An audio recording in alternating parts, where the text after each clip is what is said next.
जमाने से नहीं, जमाना हमसे बनता है। जमाना बदलता नहीं, बदला जाता है। सदियों पुराने जमाने की विषमता को मिटा गया, समता का प्रतीक भीम खुद जमाना बन गया। इस देश के अंदर एक युद्ध छिड़ा हुआ है और वो युद्ध हिंदू और मुस्लिम का नहीं है, विरासतों का युद्ध है। कि धम्म दीक्षित किया, प्रज्ञाशील करुणा सत्य का मार्ग दिया, फिर भी भटक गया हूँ, दुश्मन से चिपक गया हूँ। बच्चों का दूध छीन कर पत्थर को पिला रहा हूँ, पाखंड को पूज कर पाखंड सिखा रहा हूँ। और अन्याय से विनाश, जो असत्य की जो विरासत है वो इस दुनिया को विनाश की तरफ ले जाती है। भक्ति मार्ग के जाल में हमें फंसाया जाता है। वो जाति और वर्ण के रूप में विषमता पैदा करना चाहते हैं।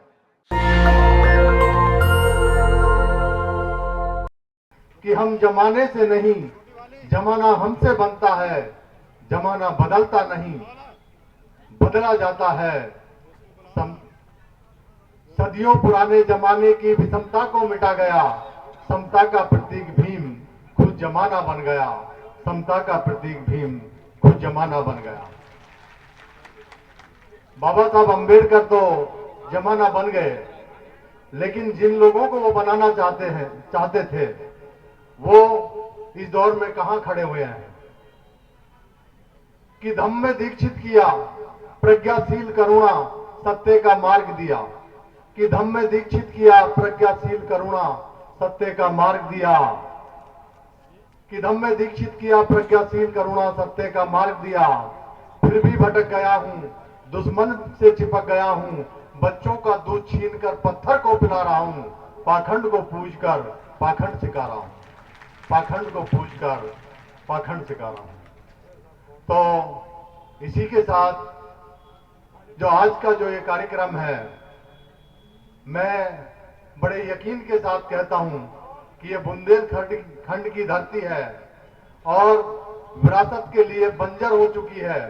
उस विरासत के ऊपर उसे पुनर्स्थापित करने के लिए श्रद्धेय भंते सुमित रतन जी ने जो आज ये क्रांति का बीजारोपण किया है, निश्चित रूप से 2, 4, 5 साल बाद में ये पूरी की पूरी धरती विरासत के रूप में आपको पुनर्स्थापित नजर आती हुई दिखाई देगी। तो साथियों, इस देश के अंदर एक युद्ध छिड़ा हुआ है और वो युद्ध हिंदू और मुस्लिम का नहीं है, वो युद्ध 2 विरासतों का युद्ध है। ये विरासतें इतिहास में भी लड़ती रही हैं, मध्ययुगीन भारत में भी लड़ती रही हैं, आज आधुनिक भारत में भी वही युद्ध छिड़ा हुआ है। कौन सा युद्ध छिड़ा हुआ है? बाबा साहब अम्बेडकर ने कहा है कि इस देश का इतिहास क्रांति और प्रतिक्रांति का इतिहास रहा है। तो किस चीज के बीच में क्रांति और प्रतिक्रांति रही है, उसकी मैं हल्की सी पृष्ठभूमि इस मंच के माध्यम से कहना चाहूंगा।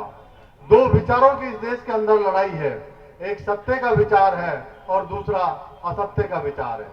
तो असत्य का जो विचार है इस देश के अंदर स्थापित होता आया है, कभी वो खत्म भी हुआ है तो कभी स्थापित हुआ है, फिर आज उसको पुनर्स्थापित करने का प्रयास किया जा रहा है। तो असत्य का विचार की अपनी एक क्रोनोलॉजी होती है। असत्य से हिंसा पैदा होती है। असत्य, हिंसा, नफरत, विषमता, परतंत्रता, शत्रुता और अन्याय से विनाश। जो असत्य की जो विरासत है वो इस दुनिया को विनाश की तरफ ले जाती है। उसके खिलाफ यदि कोई सत्य की विरासत पैदा की तो प्राचीन भारत के इतिहास में तथागत गौतम बुद्ध ने स्थापित की। और वो सत्य की विरासत क्या है? सत्य की भी अपनी क्रोनोलॉजी होती है। सत्य है तो अहिंसा है, अहिंसा है तो प्रेम है, प्रेम है तो समता है, समता है तो स्वतंत्रता है, स्वतंत्रता है तो बंधुता है, बंधुता है तो न्याय है, और न्याय है तो शांति है, और जहां शांति है वह विकास की धारा बहती है। तो हमारे जो पुरखों की विरासत है वो सत्य, अहिंसा, प्रेम, समता, स्वतंत्रता, बंधुता, न्याय, ऐसी हमारे पुरखों की विरासत है। इस विरासत को अगर प्राचीन भारत में इस विचार को स्थापित किया तो सम्राट अशोक ने स्थापित किया। इस देश के अंदर ही नहीं, पूरी दुनिया के अंदर इस विचार को स्थापित किया। आज मध्ययुगीन भारत में इस विचार धारा के पक्ष में संत कबीर, संत रविदास, संत गुरु नानक साहब, संत चोखा मेला, संत नानक, ऐसे बहुत सारे संत गुरु महात्माओं ने इस विरासत के लिए संघर्ष किया, लेकिन वो मध्ययुगीन भारत में इतने सफल नहीं हुए जितने प्राचीन भारत में सम्राट अशोक सफल हुए थे। आज हम आधुनिक भारत में अपना जीवन यापन कर रहे हैं।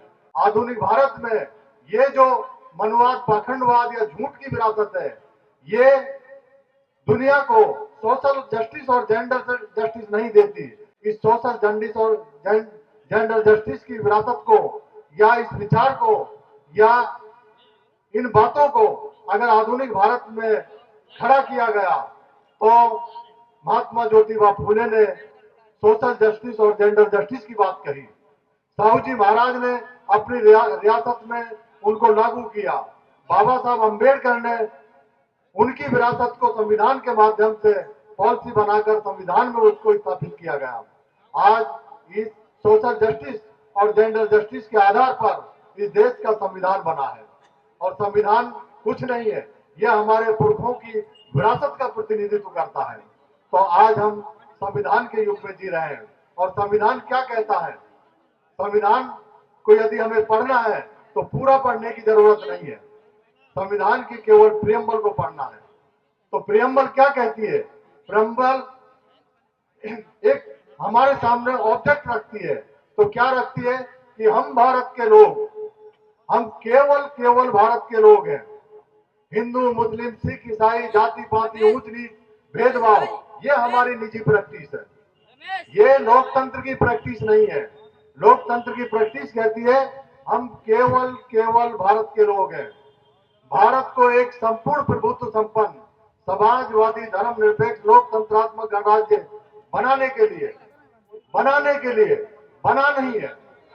यह हमारी जिम्मेदारी है कि हम इस देश को लोकतांत्रिक भारत बनाएं तथा उसके समस्त नागरिकों को सामाजिक, आर्थिक, राजनीतिक न्याय, विचार, अभिव्यक्ति, विश्वास, धर्म और उपासना की स्वतंत्रता, प्रतिष्ठा, अवसर की समता प्राप्त कराने के लिए।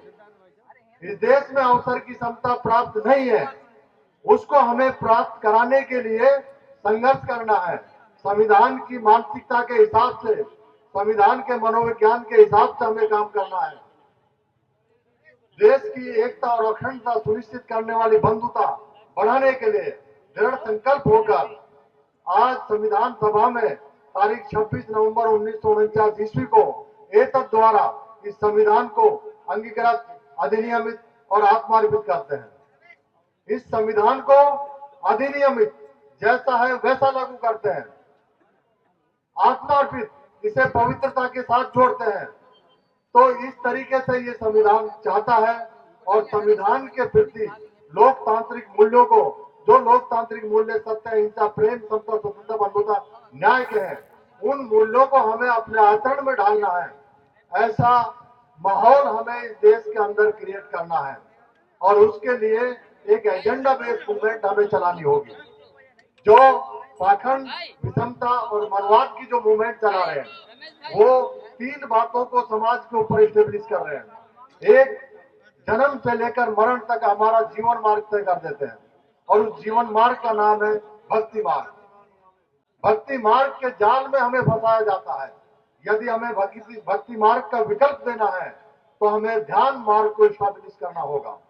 हमें ध्यान मार्ग को सामाजिक मान्यता दिलानी होगी, क्योंकि ध्यान से विज्ञान पैदा होता है और विज्ञान से ज्ञान पैदा होता है और ज्ञान जहां होता है वहां बुद्ध होता है। जब बुद्ध होती है वहां शांति होती है, जब शांति होती है वहां अमन और चैन होता है।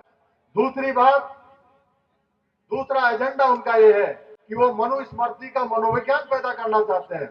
और मनुस्मृति का मनोविज्ञान 2 प्रकार का है, एक अज्ञानता का और दूसरा विषमता का। वो जाति और वर्ण के रूप में विषमता पैदा करना चाहते हैं। उसकी जगह हमें संवैधानिक मनोविज्ञान पैदा करना होगा। हमें संविधान के चरित्र को समाज के, हमारे और समाज के बीच में डालना होगा। तो और तीसरी बात है, हमें प्रतीकों की मूवमेंट चलानी होगी। जिस तरीके से वो काल्पनिक प्रतीकों को घर घर तक पहुंचाते हैं, ठीक वैसे ही हमें वास्तविक प्रतीकों को घर घर तक पहुंचाना होगा। इस अपेक्षा और उम्मीद के साथ मैं आप जैसे क्रांतिकारियों के लिए मैंने 2 लाइनें लिखी हैं, उसी के साथ मैं अपनी बात को विराम दूंगा कि मैं कौन हूं गुलामी मेरा भूतकाल था, वर्तमान गिरवी पड़ा है। कि मैं कौन हूं? गुलामी मेरा भूतकाल था, वर्तमान गिरवी पड़ा है। भविष्य स्वतंत्र होगा, उम्मीद से लड़ रहा हूं। समता से मोहब्बत, विषमता से नफरत, समता से मोहब्बत, विषमता से नफरत, व्यवस्था से विद्रोह, परिवर्तन मेरी धड़कन, मंजिल मेरा आत्मसम्मान, यही है मेरा परिचय, यही मेरी पहचान। बहुत बहुत धन्यवाद, बहुत बहुत धन्यवाद। जय लोकतंत्र, जय संविधान। अनीता, धन्यवाद।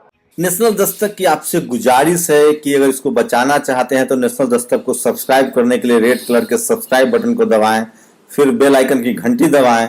नेशनल दस्तक को बचाने के लिए बहुत जरूरी है कि हर खबर को शेयर करें, लाइक करें, कमेंट जरूर करें।